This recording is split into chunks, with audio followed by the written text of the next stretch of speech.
Hi everyone, I'm Lauren Dingsdale. I'm the CLP delegate for Richmond and Yorkshire, and this is my first conference. I am thrilled that the composite motion on building an industrial and economic strategy for all was passed yesterday, and I support the composite motion on rail today. In the climate that we currently live in, with the constant threat of terrorist attacks, it baffles me that some think driver-only services are a good idea, and that getting rid of train guards is not going to affect public safety. I don't get it. Is it just me? And that's why I support this motion. I also want to take the opportunity to draw the conference's attention to the North East.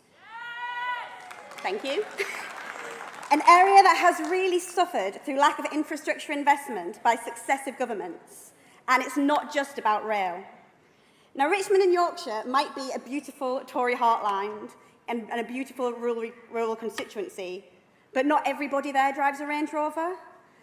There is widespread rural poverty, and the constant cuts to bus services result in social isolation for many.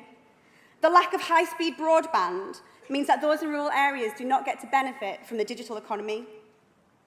Looking at the North East more generally, the coalition government and the Tory government coined a great phrase, the Northern Powerhouse.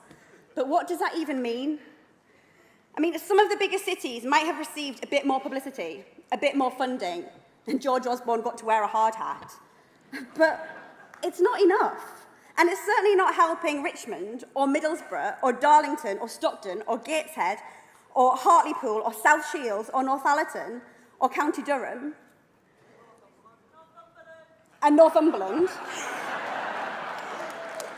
Conference, building an industrial and economic strategy for the many and not the few means we should not forget about the regions. Infrastructure investment is crucial in the North East. The North East consistently has the highest unemployment figures in the UK. You walk down the high streets of the towns that I mentioned earlier, and it's just littered with betting shops and payday lenders. Now, I was heartened to hear John McDonnell yesterday set out that Labour will no longer accept the disparities between investment in London and the home counties and the rest of the country, and was pleased to see him giving specific transport commitments for the North. So now, we just need to get the Labour into power, and we need to hold John McDonnell to account. And I think that together we can do both of those things. Now, London and Manchester are two of the greatest cities in the world. I do love them. But the UK is not just London, and the North is not just Manchester.